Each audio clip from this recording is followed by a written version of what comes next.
प्रकार, किस दिशा से, किस हेतु, किस मार्ग से, कौन से जन्म जन्मांतर के पाप के माध्यम से, हमारे प्रारब्ध के माध्यम से, नित्य कर्म के माध्यम से कहीं न कहीं हमसे गलती चूक अपराध हो जाता है, उससे हमारे कार्यों में अमंगल उपस्थित हो जाता है, जिसका हमारे पास बोध नहीं रहता है। लेकिन एक पंक्ति मंगल भुवन अमंगल हारी, अब अमंगल हारी, समझ गए?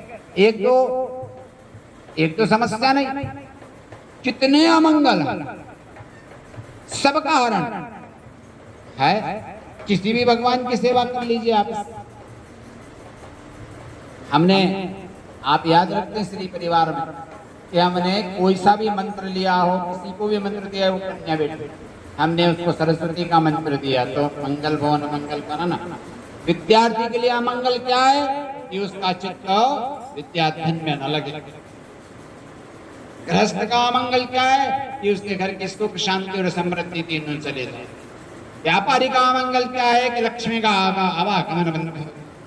और वैराग्य में तीसरे चरण का अमंगल क्या है कि सब पूरा भरा परिवार देख ले, लेकिन उसके चित्त में शांति नहीं लेके वो ठाकुर जी की ओर अग्रसित ही नहीं हो, वो ऊपर जाने के बजाय गंगा के प्रवाह की तरह नीचे जाए। याद रखना, गंगा ऊपर कितनी शुद्ध है गोमुख पर, उससे ऊपर ब्रह्ममुख पर, उससे ऊपर नारायण कुंड पर, और नीचे नीचे नीचे जहाँ समुद्र में सरोवर, वहां उस गंगा में आप आचमन भी नहीं कर सकते।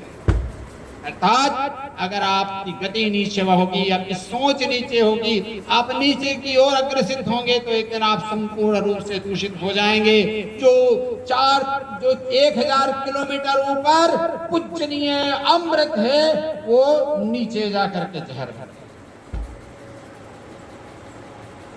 जो जहर बन गई नीचे बह गई। आप खुद तो ठीक है, आप अपने फल सब्जी और वस्त्र न धो, आगे जाकर के यही स्थिति में। तो महामंत्र कौन सा हुआ? अमंगल। और मृत्यु के समय भी आप अभी क्या मांग रहे थे? राधा जी के चरण, और वो न मिले तो भी अमंगल ही है।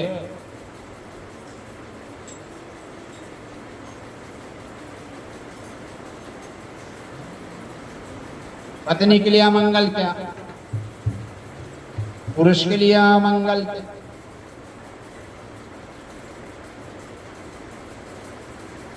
ठीक, तो ये माइक अभी उतर ही रहा, क्या है, क्या कहाँ रुक गए थे हम? नहीं, असत्य सम पातक पुंजा। संसार में असत्य के समान कोई आपको नीचे गिराने वाला नहीं है, ये इसका शाब्दिक अर्थ है। अब ऊपर तो लिख रहे हैं कि रघुकुल रीत सदा चली आई, प्राण जाए पर वचन न जाइए, महाराज दशरथ बोल रहे हैं, और महारानी कैकेयी कह रही कि नहीं, असत्य समापातक पुंजा, झूठ बोल रहे हो।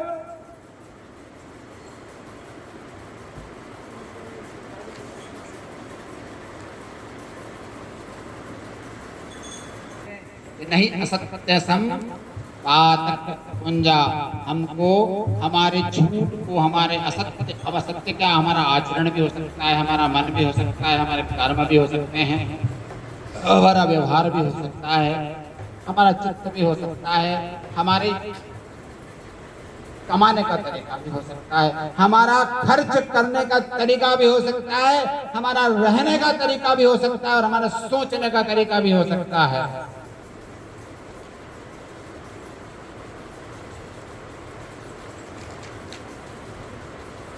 हमने पहले दिन एक की बात बताई थी कि हमारी सारी मानसिक गतिविधियां ठाकुर जी तक पहुंचती है। आपको प्रमाण किया रामचरितमानस में। और दूसरा प्रमाण कल इस सभा में मिला था, और अभी हम तो इन देवी जी को न जानते, पहली बार देखा। इनके पूर्वजों के बारे में दोनों परिवार में सब बात आपके सामने प्रत्यक्ष कर दी और सुन रही। तो अगर आत्म जगत की अनुभूतियां हम हमारे साथ संबंध चाहते हैं, और किस जगह आप अपने दंभ, अपने अभिमान, अपने पाखंड और अपने मिथ्या चरित्र को सामने लेकर के ठाकुर जी के सामने बगुला भगत बन करके बैठते हैं। नहीं सत्य संपातक पुंजा।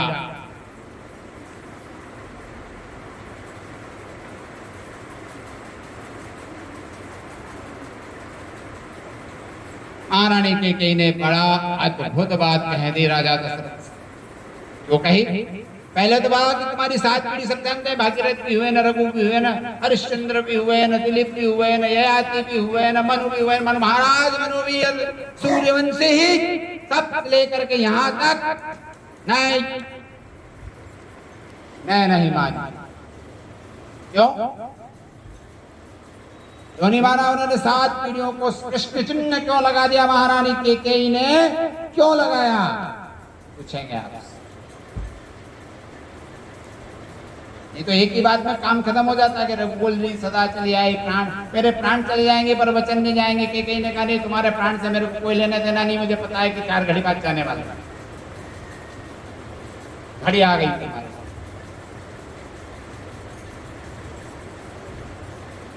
मुझे पता है जाने वाले हैं।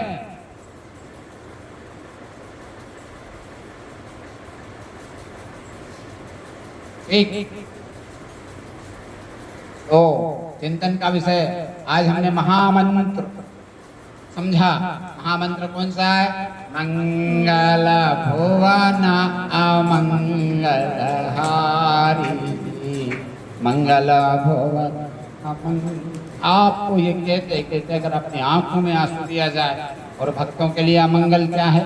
भक्तों का सबसे बड़ा अमंगल क्या कि ठाकुर जी के दर्शन ही नहीं होगा। भक्तों का सबसे बड़ा अमंगल ये कि ठाकुर जी मेरे को सपने में भी दर्शन नहीं दे रहे।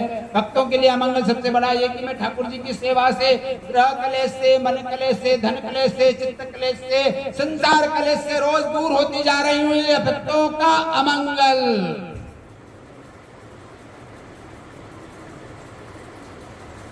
ये काम कर लूं फिर ठाकुर जी की सेवा करूंगा, ये काम कर लूं फिर ठाकुर जी की सेवा करूं। हमारे श्री परिवार में तो ऐसे ऐसे महारथी हैं, लाखों करोड़ों साल का हमारे श्री का तब खा के बैठे हैं कि उनको अभी भी उन्होंने अपने अमंगल को ही वर्ण कर रखा है। अभी भी समय साथ पे ही आए। इतनी बड़ी बाधा है जहाँ हम सर्वबाधा विनारवत्तो धन धान्य सुल्तान्विता मनुष्यो मत प्रसादेन भवस्तति नाथ संचय की स्था। महामंत्र के साथ भगवती माँ पीताम्बरा को आपके कष्टों के निवारण के लिए गंगा तट पर लेके बैठे हैं, वह आपके हाथ से। यह मंगल है।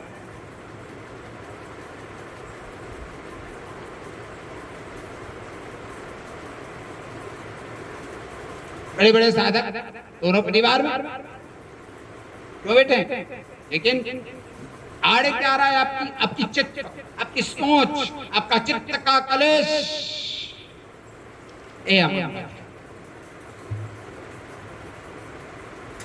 भ्रम हो जाए, भगवान की पूजा करते समय भ्रम हो जाए, मंत्र करते समय भ्रम हो जाए, तीर्थ जाते समय भ्रम हो जाए, कहीं चित्त को स्थिर करना रे भ्रम हो जाए, किसी अच्छे अच्छे अच्छे मार्ग पर चलना हो कष्ट के समय तो भ्रम हो जाए आपको, यह आपके जीवन का अमंगल।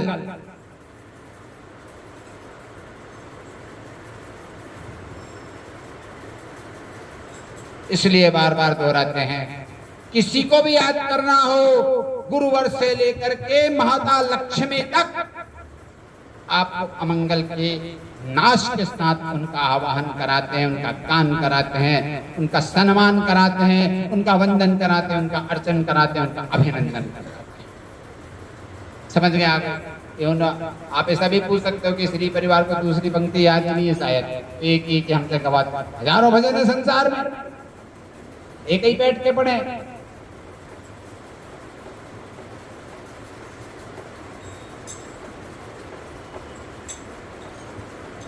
तो चले नहीं असत्य सामा पातक पुंजा। ये हम वहीं हमारी गाड़ी वहीं अटकी पड़ी है।